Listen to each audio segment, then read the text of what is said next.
a hard right turn off into someplace else. So what it suggests, even back then, is that they understood that there was some sort of deviation from your normal consciousness and behavior. Now, who in here has not ever seen a patient in delirium? Okay, yeah, everyone's seen someone in delirium. So would you agree that they are not normal? They have some change in level of consciousness, and their behavior frequently is very different from what it would normally be. So it's often called confusion, because these patients are definitely confused. Back in the old days, I've been a nurse for 40 years, and we called it ICU psychosis. That's really not an accepted term any longer, although you still do hear it and see it in the literature sometimes. But it is an acute and generally temporary change in cognition, okay? It's a fluctuating course, usually worse in the evening and night, better first thing in the morning. So if you see the patient on round, say at 7 o'clock in the morning, they may be pretty spot on. But the nurse tells you that they were berserk all night long. Well, you don't see that because you're not there at nighttime. So it's almost always worse at night. Behavior almost always gets worse the closer you get to sundown. And it likely has something to do with cortisol levels and melatonin levels and things like that. It is inattention. You're talking to the patient, they can't keep on track of what you're trying to get across to them. You know, they're going from here, there, to everywhere. They have a change in cognition, and they also have perceptual disturbances. And it develops quickly. Patients come into the hospital delirious, and they develop delirium in-house as well. So you don't have to be in the hospital to develop delirium, but it's not dementia, which we'll talk about in a minute. It's usually reversible, however, in the elderly, sometimes it's not. Especially if you have an elder who's got dementia on top of delirium, or delirium superposed on dementia, it may be the event that begins them spiraling down towards their final demise. So almost always, if you're old, you're at great risk for developing delirium. That's sad to say. Now, I turned 60 last year. I don't think of myself as being old. I've never been sick, but hopefully I would not develop delirium if I ever came to the hospital. Any kind of physiological stress can cause delirium. So think about fever. Think about pain. Think about just being sick or really badly injured. If you have a substance abuse problem, or if you're in withdrawal. So if you look at all our trauma patients, most of them have got some kind of problem. They came in, they were drunk, they had amphetamines on board, they have cocaine on board. We don't usually give people cocaine or amphetamines in the trauma bay, so that's probably not something that we gave them. So they could be intoxicated or withdrawal. Think also about nicotine withdrawal. For some patients, that can be pretty significant. Any kind of comorbidity, especially if it's some sort of a neurologic or cognitive issue. A brain injury, traumatic brain injury, obviously that causes problems. Sedatives and analgesics can also be implicated, and depending upon what you choose for your sedative, that can actually exacerbate your delirium, which we'll talk about in a little bit. And then anything that combines all of the above. So if you look at the patients who are in the ICU, or even who people are on the floor, they frequently have more than one of these issues that's lurking in the background. All right, so in a dementia, much longer course, right? You don't come in and then boom, you got dementia overnight. This is something that comes on relatively over a long period of time. You have some sort of a cognitive impairment, but it's a gradual onset. Your intellect actually becomes impaired. Your memory is impaired. They actually have memory and mood changes. The sensorium is usually not clouded, which it is clouded in delirium. So I always like to ask family members when I have an elder who is acting a little unusual, what were they like before all this happened? If she drove her car, did her checkbook, did all of her grocery shopping, she probably was not demented. On the other hand, if she couldn't remember how to tie her shoes or got lost when she walked out to get the mail, then maybe she had some sort of underlying problem that was not recognized. Now, demented patients become delirious very easily because they already have issues. So those people are going to have problems. You need to be on the lookout for that. All right, so now there's different types of delirium. Now, everyone recognizes this patient in delirium because this is the hyperactive delirium. This is the person who is climbing out of the bed, who's hanging from the chandelier, who's fighting, who's pulling lines out. They're very combative. Everyone says, oh, that person's got some problems. They tie him down, right? This is that classic sign, but you rarely have people who have a pure hyperactive delirium. We'll talk about more of that in just a minute. Then there's hypoactive. This is the good patient who lays in the bed, who's nice and quiet, who doesn't interact with their environment, they don't pull lines out, they don't talk. That's not their normal personality, however.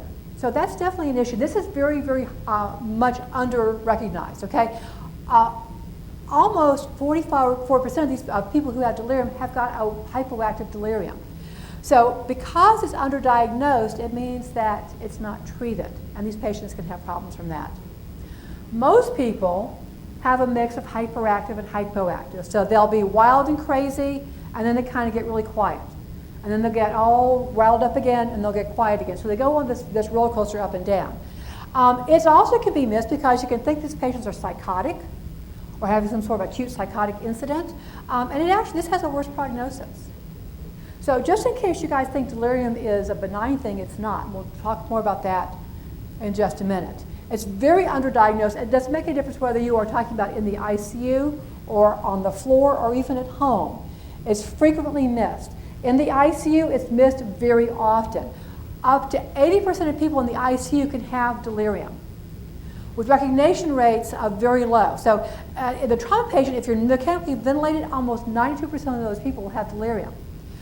But look at your recognition rate. So depending on what your study is, hypoactive is the most common. 46 to 60% of the people can have hypoactive in trauma in the ICU. Hyperactive, much less, about 15%, and then mixed is about 40% or so. When you're talking about delirium, these patients wind up having to stay in the hospital longer because of behavior issues. They stay in the ICU longer because they have to be sedated in order to keep them in the bed. That sedation means they have to be intubated for a longer period of time, trying to keep them in the bed. If you're on the floor and your patient needs to go to the nursing home, they can't go to the nursing home when they're restrained. They have to be out of restraints for at least 24 hours. So that's a significant issue. And it also, that means that when you have increased length of stay, you're talking about increased money and costs for the patient and the hospital. But I think the thing that's most striking is that it increases your mortality by as much as 10% per day spent in delirium. Wow. That's kind of a big thing. Think about it. If you're in delirium for 3 days, you've increased your mortality potentially by 30%, above and beyond whatever reason you're in the hospital. So that's pretty significant. It increases long-term cognitive impairment. They've actually done studies following these patients a year out from a delirious episode, and a significant portion, up to 50%, still have cognitive impairment. They can't take care of themselves and live independently a year after discharge from the ICU.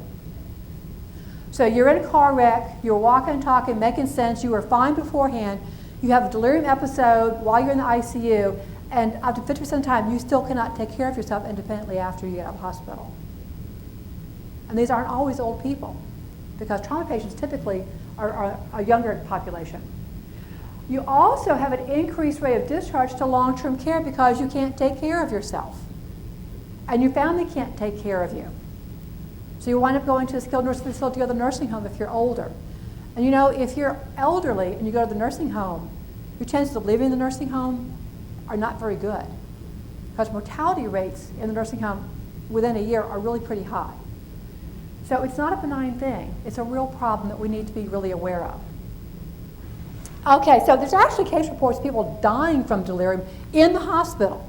Now, these are almost always people down in the ER who come in who got some sort of drug intoxication, they're PCP, high on meth, high on whatever, and they are having to be physically restrained by staff, usually UPD. These people frequently wind up essentially being hogtied. They are prone on the stretcher with their hands restrained behind their back. Sometimes their legs are restrained to their hands, and they actually asphyxiate sometimes. Or they could also go into Takotsubo cardiomyopathy, where you get that massive surge of catecholamines that cause you to have acute heart failure. That's not the people that we're really talking about, though. All right, so patho. Don't really understand it. More than one mechanism. If you think about it, all these people come in. They have different things wrong with them. Whether it's a trauma patient, a medical patient, or whatever, they also all have underlying problems that they bring with them. And if you are really sick or really badly injured, it's really hard to study because you're really sick or really injured. And at the bottom of it is a problem of attention, and really is a type of brain failure. And I really like to talk about it as being brain failure, because if you have renal failure, you do something about that, right? If you have lung failure, respiratory failure, you do something about that too. So if you think about this as brain failure, it means you need to do something about it. You need to look for it, you need to try and figure out what's causing the problem, and then you need to address the issues, okay? So just a little bit about attention. It's actually really a pretty complicated thing. And if you have a lesion in your ascending reticular activating system, that can cause a problem. If you have also, remember that you have attention to both your right and left side of your extrapersonal space is dominated by that non-dominant parietal and frontal lobes. If you have an issue with those areas, you'll have a problem with being able to pay attention to your right and left-hand side of your body. And in order to have insight and judgment, your cortical functions have to be integrated and have to be functioning properly. So it doesn't take very much to make those things go astray. So the subcortical structures, your thalamus, your basal ganglia, your pontine, reticular formation play a role. So do inflammatory cytokines. Now, a few years ago, I had pyelonephritis and had 104 fever, and I was teaching advanced pathophysiology at that time, and I went and taught a class running a high fever. I had a lot of TNF and a lot of interleukin-1, circulating interleukin-2, rather circulating around my body, and apparently I didn't make much sense because I was really a little delirious from those high inflammatory mediators. So remember, people who have inflammatory cytokines rolling around can have problems with delirium, especially think about patients who have sepsis, people who've been on the bypass machine for cardiac surgery, or people who have hip fractures. Okay, that's been implicated in those patients. Acetylcholine plays a role. And how do they know that? Because when you give patients cholinesterase inhibitors, they go whack. So what's the most common thing a nurse will call and ask you for sleep? Benadryl, right? Can I give Miss So-and-so, Miss Granny Sue, who's 85 years old, some Benadryl because she needs to sleep? Benadryl has a lot of anticholinergic activity. People don't realize that sometimes. That single dose can be enough to tip that patient into delirium, all right? Also remember that if you have hypoxia, hypoglycemia, or a thiamine deficiency, because it decreases acetylcholine synthesis, can precipitate delirium. So think about somebody who is an alcoholic who, in addition to being at risk for DTs, they can also be at risk for delirium. You can actually assay your anticholinergic levels to see, and it does correlate with delirium, both post-op patients and medical patients. And so these are some drugs that have a lot of anticholinergic activity. How many of these drugs do we routinely prescribe patients in the hospital? How many patients do you have, little old ladies who come in who are on something for overactive bladder? Or you have gentlemen who've got problems with the prostate and they have problems with incontinence and they're on something for that. So a lot of anticholinergic effect there. We don't use quinidine too much anymore. So just think about most over-the-counter allergy medications, so that's Benadryl, chlorotrimazole, Atarax, have got a lot of anticholinergic activity. Don't use that for sleep, use something different. All right, other neurotransmitters, dopamine, that's that pleasure neurotransmitter, also helps to regulate movement and emotional responses. If you give someone a dopamine agonist, something like L-Dopa, they'll develop delirium. So you use D2 receptor antagonists to help treat the behavior issues. We'll talk about more about that later. So remember also agonists, antagonists, you'll see abnormal levels of your neuropeptides. Endorphins will be abnormally levels. Serotonin, norepinephrine, which is attendance, sleep, and dreaming, will also be abnormal. And so will GABA. GABA is a major inhibitor and frequently is low in the brain in patients who have delirium. So they don't have a break for their behavior. So they don't have that normal inhibition that they would have if they didn't have the problem. Don't know exactly what role these play, but probably it plays a role in different patient populations at different times. All right, other things, sleep-wake. Who sleeps in the hospital? Who sleeps in the ICU? No one sleeps in the ICU, right? ICU patients get maybe 3 or 4 hours of sleep a day, not a night, a day. So they might sleep 20 minutes here, 5 minutes there, if they're lucky, maybe an hour here. So they get sleep deprived. And you know, one of the things that they do to brainwash people is they sleep deprive them, which makes them delirious. So they'll tell you anything. So there's differences in your melatonin secretion in people who are delirious and who are not delirious. So that may have an issue to play. There could also be a genetic component. And so people who have the alpha-lipoprotein E4 allele, they have an increased risk for delirium and dementia. And it is a pro-inflammatory compound as well as reducing cholinergic activity in the brain. So you don't know that you had that problem until someone tells you, oh, by the way, did you know Grandma Moses didn't have that problem, so you probably had that problem too. All right, so what are the risk factors, okay? Anybody that comes in the hospital could potentially develop delirium. If you're old, you're at even greater risk, okay? So either you've got some baseline vulnerability, you're elderly, you've got cognitive issues, you have some underlying neurological problem, you've got substance abuse problems, or something happens that precipitates it. Usually dementia, stroke, Parkinson's disease, if you've got brain disease, being old, unfortunately, we're all going to be there sooner or later, and sensory impairment. So patients, glasses, hearing aids, if they don't speak English, because that really, if you don't speak the language and no one speaks your language, now most people, you can find someone who speaks Spanish, but someone who, Burmese, or some really unusual language that, you know, although we might have someone who's Burmese here in the house, you never know, with such a diverse population. But if you can't communicate, and they can't communicate with you, it means that you've got some real problems. All right, so infection, obviously, dehydration. So now I have a big old glass of water over there. Whenever I want to, I can walk over there and pick it up and take a drink. If you're in the ICU, they got you fastened down to the bed. Can you reach over there and pick up a glass of water and take a drink if you're thirsty? Nope. If you're old, elderly patients have decreased thirst drive. So they get dehydrated pretty easily because they don't feel like they're thirsty. Immobility, which includes restraints. Restraints are one of the biggest risk factors for delirium.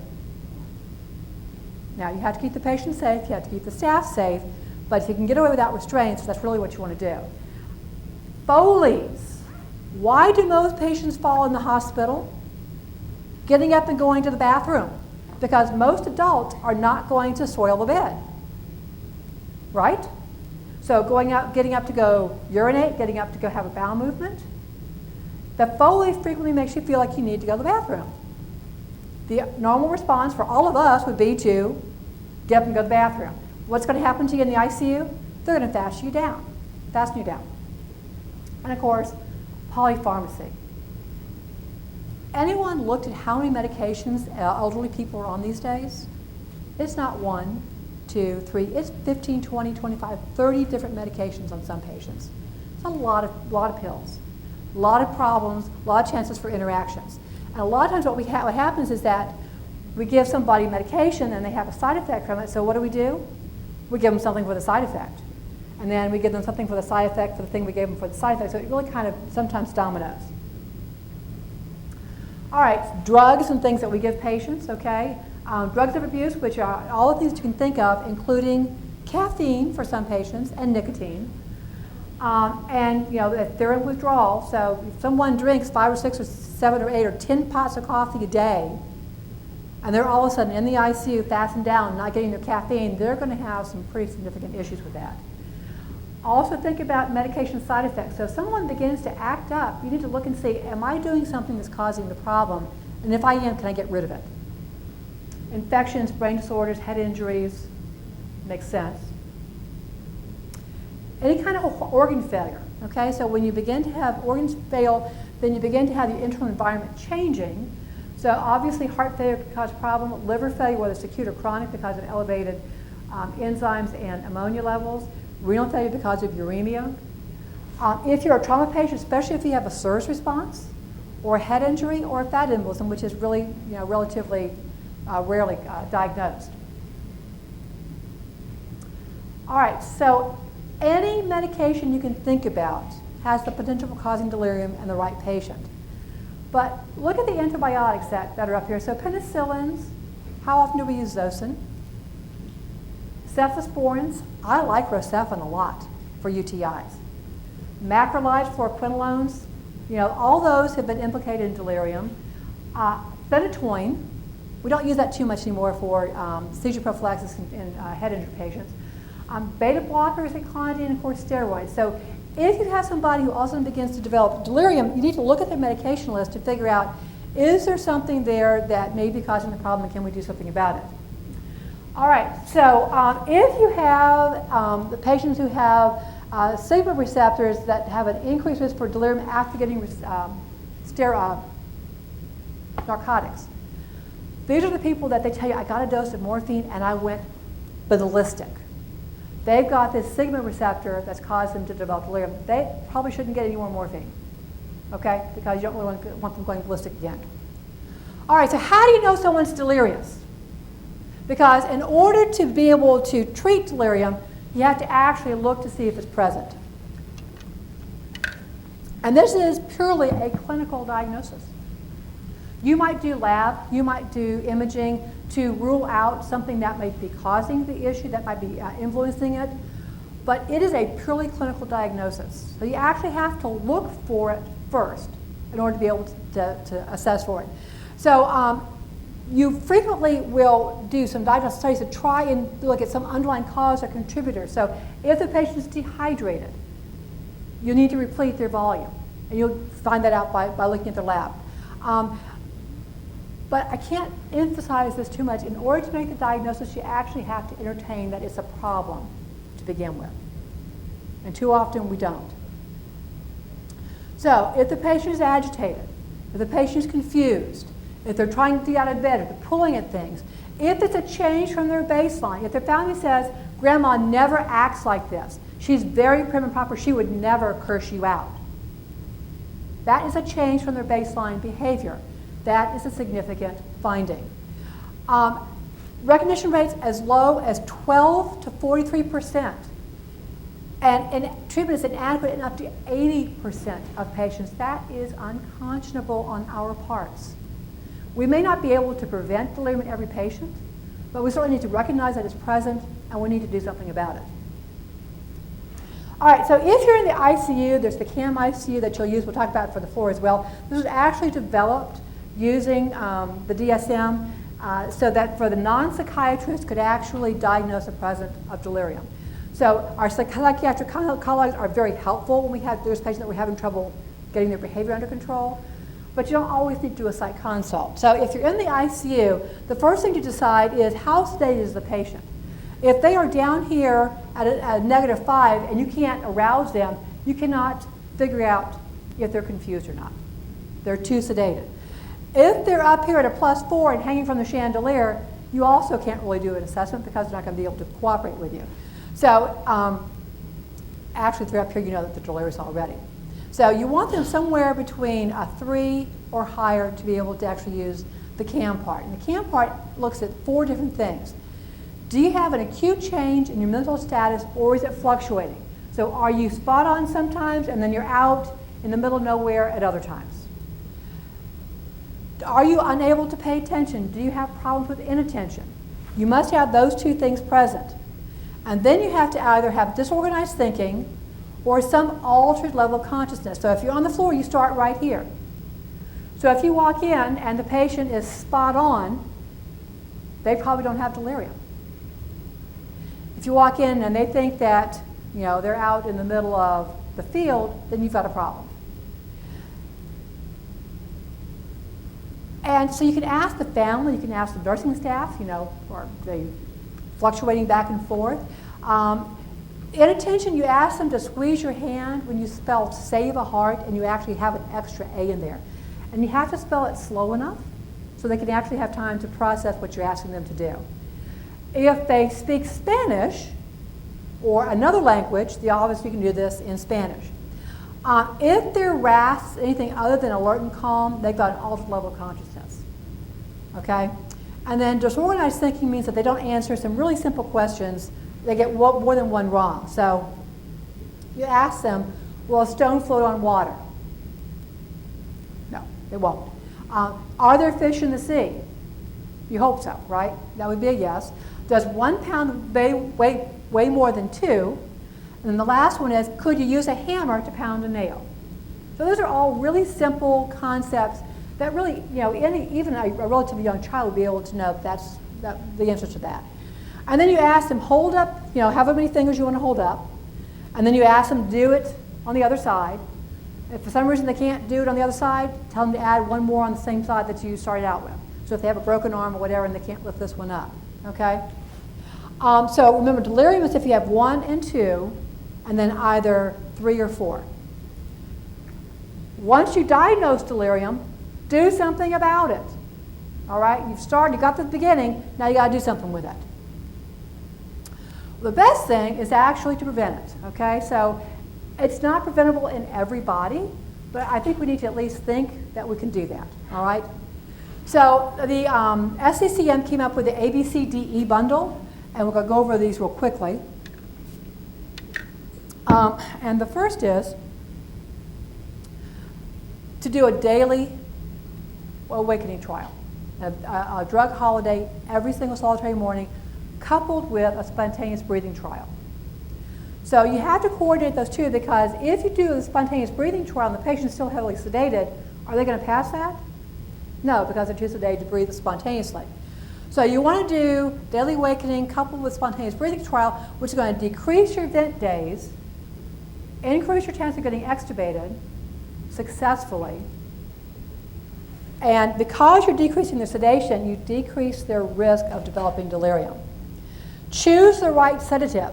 Benzodiazepines are an independent risk factor for developing delirium.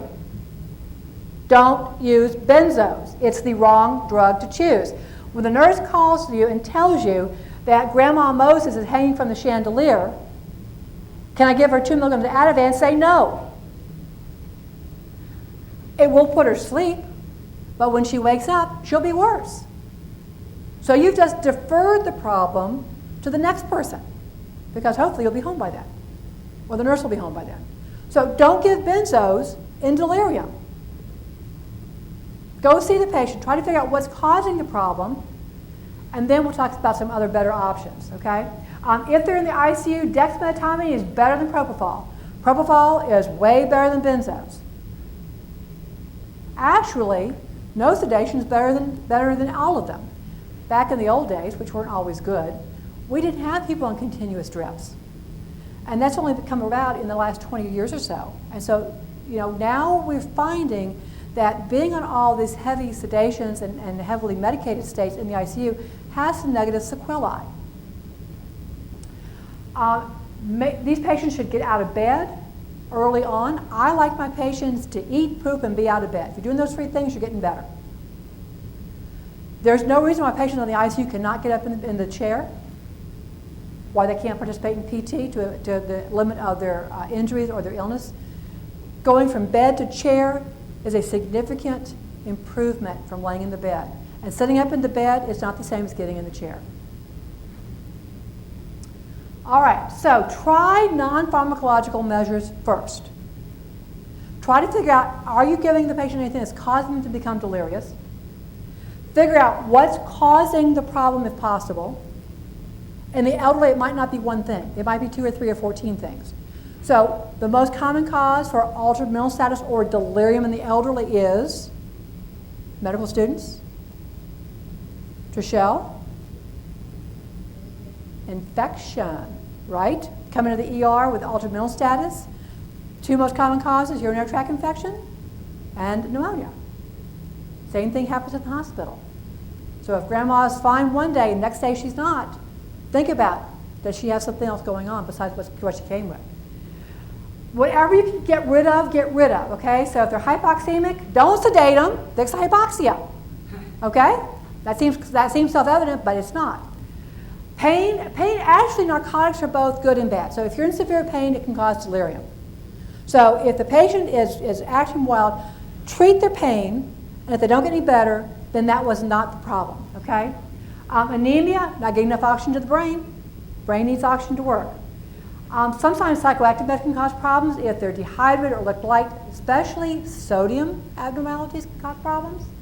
Infection, sensory deprivation. Who's been a patient in the hospital? I've never been a patient in the hospital. I worked in the hospital for over 4 years, but never been a patient, thank God. But you're laying in there, especially in the ICU. What do you have to look at? What do you have to engage your brain? You count the number of little holes on the acoustic tile above your bed. If you're in the SICU, you don't have a television, so you have nothing to help cue you as to where you are in time. There's no window to look out. The window's behind you or it's facing a wall, so you don't know if it's day or night.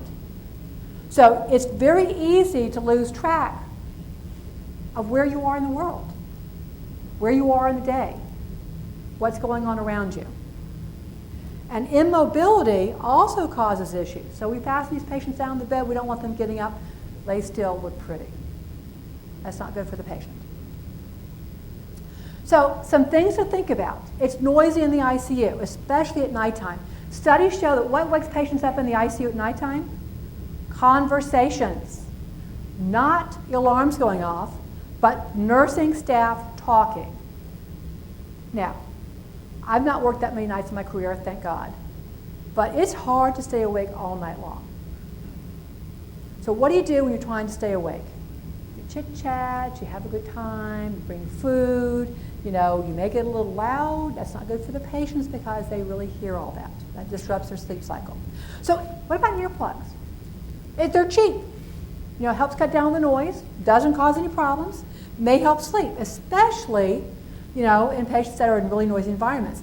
Sleep protocol. Back when I was in school, when we had patients in the evening, we did what's called PM care. We washed their face, we changed their gown, we straightened up their sheets, we gave them a back rub, we tidied them up, turned the lights off, told them to go to sleep. You're really telling the patient it's time to turn your mind off and go to sleep. It actually was very effective.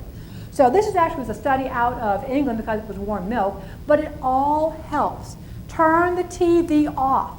The light from the TV hits your pineal gland, turns off melatonin production. So do smartphones, so do computers, so do iPads. So all that electronic stuff needs to be turned off at night.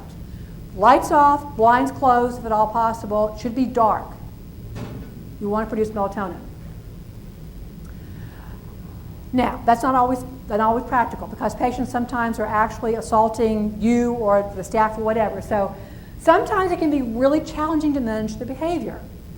So restraint should be the very last thing you do. It might be what you have to do to keep everyone safe, but it actually prolongs delirium. So it's really better, if at all possible, to have a family member or a friend come stay with the patient. They don't know us from Adam. They think that we're trying to kill them. They don't understand what's going on. So get someone that they're familiar with, and it helps to anchor them in the here and now. Try to reestablish day-night. Turn the lights off, keep it quiet at night. Turn the bed to face the window so they can see when it's light and when it's dark outside. You might have to use drugs. Should be the last resort, not the first resort.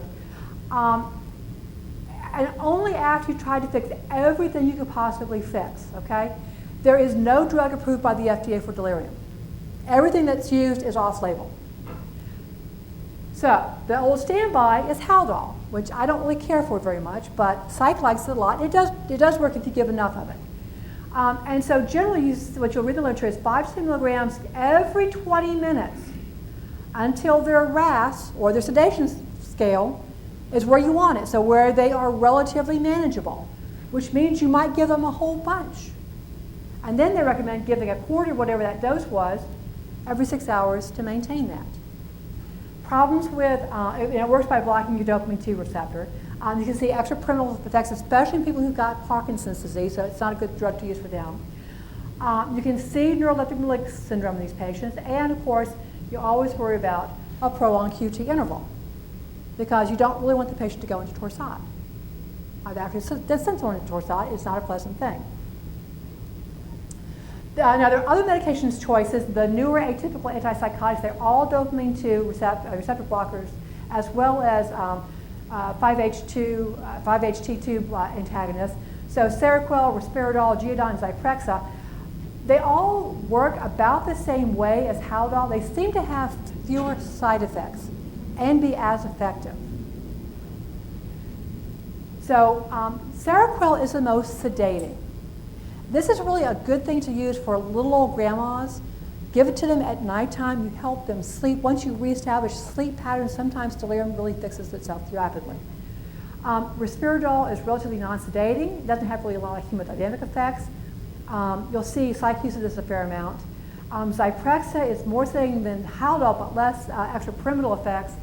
Geodon, they like to use in the ICU a lot, is sedating. I don't like to use it for old people. I prefer to use Seroquel. And then if you have hypoactive delirium, maybe Ritalin or Concerta might be something to consider. I've not ever used that, but it might be something that you want to think about if you have somebody who is completely withdrawn and won't interact with their environment at all. Now, I like valproic acid, especially for traumatic brain injury patients, because they don't really know what the mechanism that it is, but it increases your GABA, which means you've got some breaks going on in the patient's brain.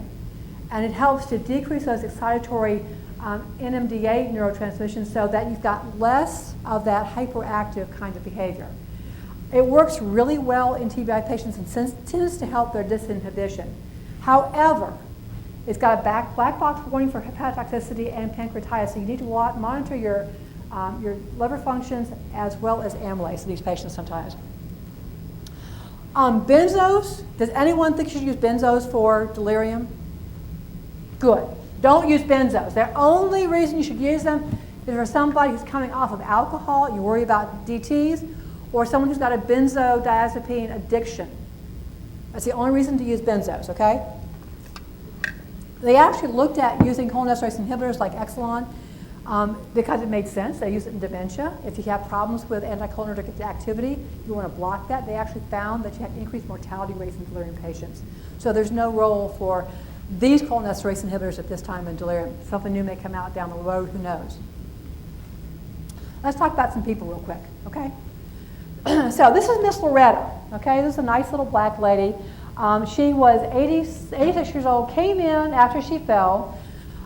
She had a right tib fib fracture, an increase in confusion, had fallen 3 weeks before this admission, and had broken her right arm.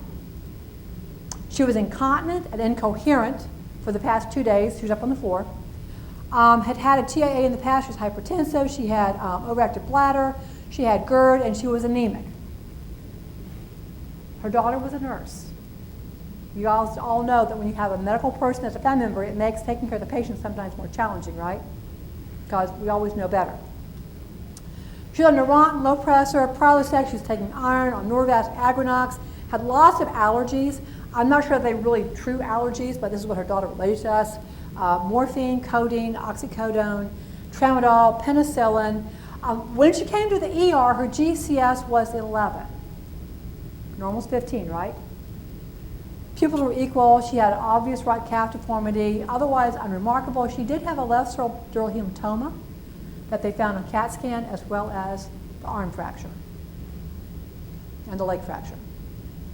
Comes to the ICU, no neurosurgical intervention for her subdural hematoma, went to the operating room, had an ORIF on her tib fib fracture, became even more agitated and combative post-op. Can't swallow, aspirating. Her daughter is distraught. Now, I've actually lived through something like this with my dad when he was alive. He had surgery and became delirious post-op, and it was one of the most horrible things you ever have to live through. So her daughter was distraught. Now, she's a nurse, so she knows some stuff, but this is her mom that she's looking at. So what are Miss Loretta's problems? What are her obvious problems? She was delirious before she ever got to the hospital, right? She was delirious in the trauma bay. So she had problems already, right? She's old. She takes lots of medicines. She's got a head injury. all those go into making her delirious. So what are we going to do about this? So the first thing I did, I looked at all her medications, looked at her lab work and everything, and they were giving her Ativan because she was trying to get out of bed. So I stopped the benzodiazepines. Did a day-night schedule, talked with the daughter, told her what we needed to do to try and get her mom reoriented back to what's day and what's nighttime. Remember, old people a lot of times watch certain television shows the same time every day. The Price is Right comes on at 11 o'clock. You know it's time for lunch. You watch the news at 5 o'clock, you know it's time for supper. Then it's time to go to bed, right? Because you're old and you go to bed at 6 o'clock. I'm not far behind there. So move the bed so she could actually look out the window. Now she was up on the 9th floor at this time, so she actually had something she could look at as opposed to a wall. Take her Foley out, because she still had a Foley. Her daughter wasn't going to leave anyway, but her family needed to stay with her to help keep her oriented. I gave her a little bit of Seroquel, 25 milligrams. I started out on the low side for the elderly patient.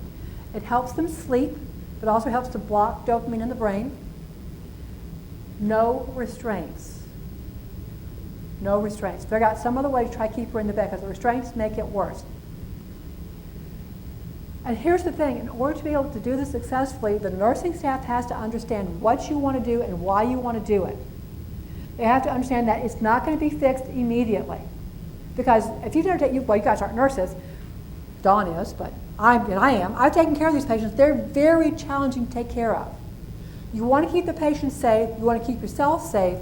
So a lot of times you fasten the patient down, but it's really counterproductive.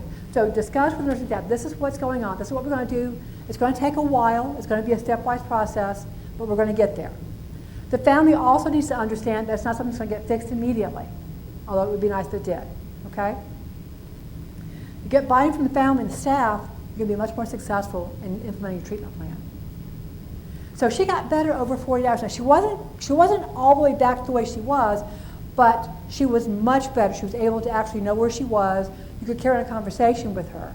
She still got a little drifted at nighttime because that's the way it is for most patients, but she was much better and was able to go to a nursing home, unfortunately. Now this is Debbie. This is the lunch lady. She actually was a lunch lady. She was in a car wreck, 45-year-old lady, came from outside facility, had facial fractures, a splenic injury, but no closed head injury. Did not lose consciousness, did not have any intracranial pathology. Jesus at 15 at the scene, had face and ankle pain, got intubated because of her airway concerns because of her facial fractures. Had hypertension, anxiety, chronic low back pain, and she smokes. Came to the ICU, did well, began to have itching on hospital day 4, got a dose of Benadryl, and she went berserk. Got restless, agitated, tried to self-extubate, got G'd on, that didn't help. They had her on Diprivan and Versed on high doses, that didn't work. They was so bad she assaulted the nursing staff, and one of the ICU residents pulled her hair out when she had her in a hammerlock. So I mean, this was the real deal. This was really hyperactive delirium. Psych was called for assistance. They recommended tapering the Versed off, good thing, and Haldol, 5 milligrams every 4 hours. She remained delirious in 4-point restraints, 4-point leather restraints. So I was actually on the floor at the time. I was not in the ICU. And Dr. Sandler called me and said, would you come down and have a look at this patient and see if we can come up with something to do? Because she really was, completely out of control. And so through a chart, did an examination, she didn't have a closed head injury. There was no organic problem that was, predisposing her to this problem. She wasn't septic. So what could be the cause for her delirium? It's not a head injury, right? So the Benadryl is what I think tipped her over the edge. For some reason, she was really sensitive to Benadryl. But also, she's a smoker. She didn't have a nicotine patch on. And if you're a really heavy-duty smoker, nicotine is your drug of choice, right? She was getting benzodiazepines, high-dose Versed trying to keep her in the bed, as well as opioids, all right? So what did I do? Well, Day-night schedule, the same thing I'm going to do for everyone. You know, day, night, TV off at nighttime, face the window if at all possible. No benzos, no Benadryl. If you itch, we'll use something else. I actually gave this lady some Depakote. I gave her a gram IV piggyback to kind of get her level up, and then 500 milligrams BID. And here's that, I've never had a result like this, but in 8 hours, she was herself again. It was absolutely, it was like a wonder drug. I've never seen it work quite that rapidly. Talked with the nursing staff about what I wanted to do, but she was awake and oriented in less than 8 hours. Now, I had her on the floor when she came to the floor, and she remembered being delirious. She remembered like she could not control herself, but she didn't really understand what the problem was. She was really kind of distraught about it. Her mom said she's a very nice, very mild and meek kind of person, so this was not her typical kind of behavior at all. All right, so our last patient, this is Bobby Ray. Now, this is a 38-year-old guy who wasn't wearing a seatbelt, rollover MVC. GCS at the scene was 9, got intubated and transported via air. They did needle decompression for a possible tension pneumothorax. So by the time he got to the trauma, he was a 3T. Drug screen and tox screen were negative. So he had a TBI, he had a broken arm, broken leg, pneumothorax, facial fractures, a T3 superior end plate fracture. Now, lots of surgery with orthopedics. Every time you turn around, you're going back to surgery again. He had, I can't tell you how many surgical procedures. So every couple of days, you're going back to the operating room with orthopedics. He had lots of problems with agitation and delirium in the ICU. He was so heavily sedated, he was still able to pull out his triple lumen catheter, however. Got extubated on hospital day 6, sent to me on hospital day 9, agitated and confused, 4-point restraints in the bed. Now, what's the problem? What's causing his problems?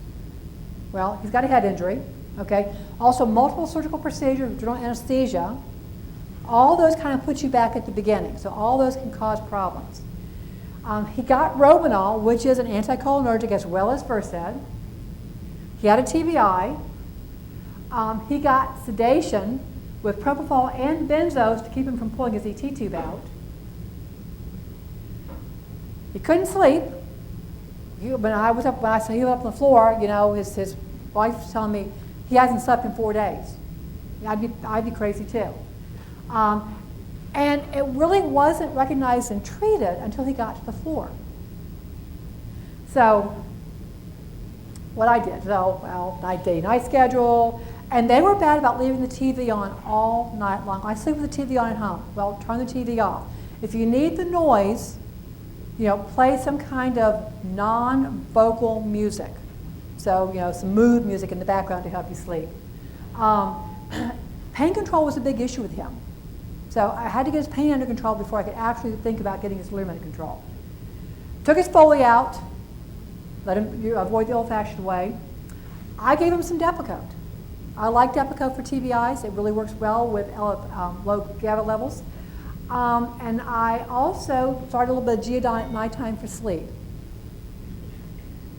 which got changed to Trazodone, which was okay. I like Trazodone too. And the family to stay with the patient. They slept in the bed next to him, but here's the thing. You kind of have to be awake at nighttime when the patient's really agitated in order to help keep them in the bed. So I had to have a chat with him about that.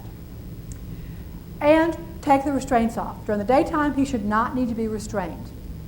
And we were actually pretty successful with that. Nighttime, we had more problems. So his delirium got better. His behavior was better. His wife was still very distraught over his behavior, which I understood wholeheartedly. So I actually asked site to come see the patient, and they started him on Seroquel, and we titrated that up. He was also, they thought he was depressed, and they started him on some Celexa, and you know, this guy had big changes in his life. And he got better over the next 4 days. We could actually take the restraints off of him. And we actually sent him off to TBI rehab on day 40 of hospital. Delirium was completely resolved. He was still on some Seroquel, Depakote, and Celexa, but the discharge orders were to win the Seroquel and Depakote off as long as the delirium did not recur. So keep in mind, when you have somebody that you got put on medications for delirium, they're not going to need them long term, so you need to have a plan for how you're going to get the patient off the medication. So my take-home message, you can't treat what you don't look for. So you need to consider, is the patient delirious, and do I need to do something about that? Use the CAM-ICU or just the CAM if you're on the floor. Try to avoid any known precipitating factors. Don't use benzos for delirium. Don't. Just don't. Resist that urge. Remember for the ICU, the ABCDE bundle? If you think delirium is present or suspect it, treat it. And communication with the nursing staff and the family is really, really important when it comes to being able to get them to buy into your treatment plan. That's all I have to say. Questions? Yes, sir. Do you ever use any of the second generation nasal blockers like Loretta or Loretta or anything for Precipitating Factors? Yeah, that would be something to think about. I don't think they help very well with pruritus, but you certainly could try it. It wouldn't hurt. Anybody else?